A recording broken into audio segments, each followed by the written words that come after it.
ফেব্রুয়ারির ২১ তারিখ দুপুরবেলা রক্ত, বৃষ্টি নামে বৃষ্টি কোথায়, বরকতের রক্ত। কবি আল মাহমুদের কবিতার মতোই কেন্দ্রীয় শহীদ মিনারে যে রক্তমাখা একটি দৃশ্য দেখছি, ঠিক সূর্যের মতো একই রক্তের ছবি আসছে আগামীকাল ২১শে ফেব্রুয়ারি। ঠিক আর মাত্র ২ ঘন্টা পরেই এই কেন্দ্রীয় শহীদ মিনারে শ্রদ্ধা জ্ঞাপন করবেন বাংলাদেশ সরকারের প্রধান উপদেষ্টা ডক্টর মোহাম্মদ ইউনূস। সেই উপলক্ষে আজকে আমরা দেখছি কেন্দ্রীয় শহীদ মিনার এলাকায় বিশেষ ধরনের নিরাপত্তা ব্যবস্থা জোরদার করা হয়েছে এবং পুরো চকচকে সাজানো হয়েছে কেন্দ্রীয় শহীদ মিনার। দেশের বিভিন্ন স্থান থেকে এখানে ঠিক রাত যখন আরও ঘনিয়ে আসবে, মধ্যরাত থেকে কিন্তু এখানে শ্রদ্ধা জ্ঞাপন করবেন অনেকেই। আমরা দেখছি কেন্দ্রীয় শহীদ মিনার যে ব্যাধি রয়েছে, ঠিক পুরো ব্যাধি এলাকায় কিন্তু আমরা দেখছি নান্দনিকভাবে সাজানো হয়েছে এবং কেন্দ্রীয় শহীদ মিনারের এই চিত্র দেখাচ্ছি আমি, জুনায়েদ আল হাবিব। আজকে আমরা দেখেছি ঢাকা বিশ্ববিদ্যালয়ের চারুকলার শিক্ষার্থীরা তারা এখানে অঙ্কন করেছেন। গতকাল থেকে তারা অঙ্কনের কাজটি করে যাচ্ছেন এবং নিরাপত্তা বেষ্টনীত আসলে এই পুরো এলাকা সাজানো হয়েছে, সেই চিত্র আপনাদেরকে দেখানোর চেষ্টা করছি।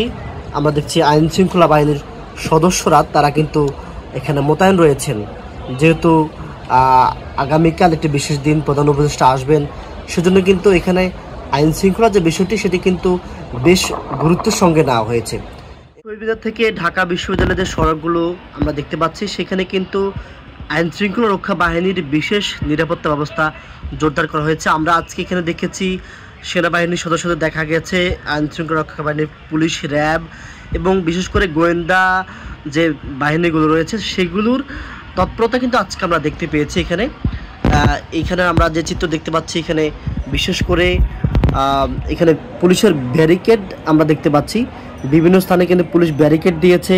এই ব্যারিকেডটা আসলে কেন দেওয়া হয়েছে সেটি আসলে একটা প্রশ্ন হতে পারে। তার উদ্দেশ্য হচ্ছে যে যাতে কোনো প্রকার অপ্রীতিকর ঘটনা না ঘটে এবং আইন শৃঙ্খলার যে বিশেষ নিরাপত্তা সেই জন্য বিঘ্নিত না হয়, সেজন্য কিন্তু আজকের এই বিশেষভাবে সাজানো হয়েছে কেন্দ্রীয় শহীদ মিনার প্রাঙ্গণের এলাকা। এবং এখানে আমরা দেখছি অনেকটা, যেহেতু কিছুক্ষণ পরেই প্রধান উপদেষ্টা আসবেন, সেজন্য কিন্তু নিরাপত্তা বেষ্টনী এমনভাবে সাজানো হয়েছে যাতে সাধারণ মানুষ এবং কোনোভাবে এখানে প্রবেশ করতে না পারে। এবং এরপরে কিন্তু প্রধান উপদেষ্টার যখন আজকে এখানে শ্রদ্ধা জ্ঞাপন করতে আসবেন, তার শ্রদ্ধার পরপরে কিন্তু আজকে কেন্দ্রীয় শহীদ মিনার এলাকায় সাধারণ মানুষ তারা কিন্তু আসবেন, শ্রদ্ধা জানাবেন। এবং আগামীকাল ঠিক সকাল থেকেই আমরা দেখব যে আগের ঠিক পুরনো চিত্র, বিভিন্ন সামাজিক এবং রাজনৈতিক নেতৃবৃন্দ এখানে আসবেন এবং শুভেচ্ছা জানাবেন। এই জন্য কিন্তু কেন্দ্রীয় শহীদ মিনার প্রাঙ্গণ এলাকায় আলোকসজ্জা সজ্জিত করা হয়েছে, নানামুখী তৎপরতা আমরা দেখছি।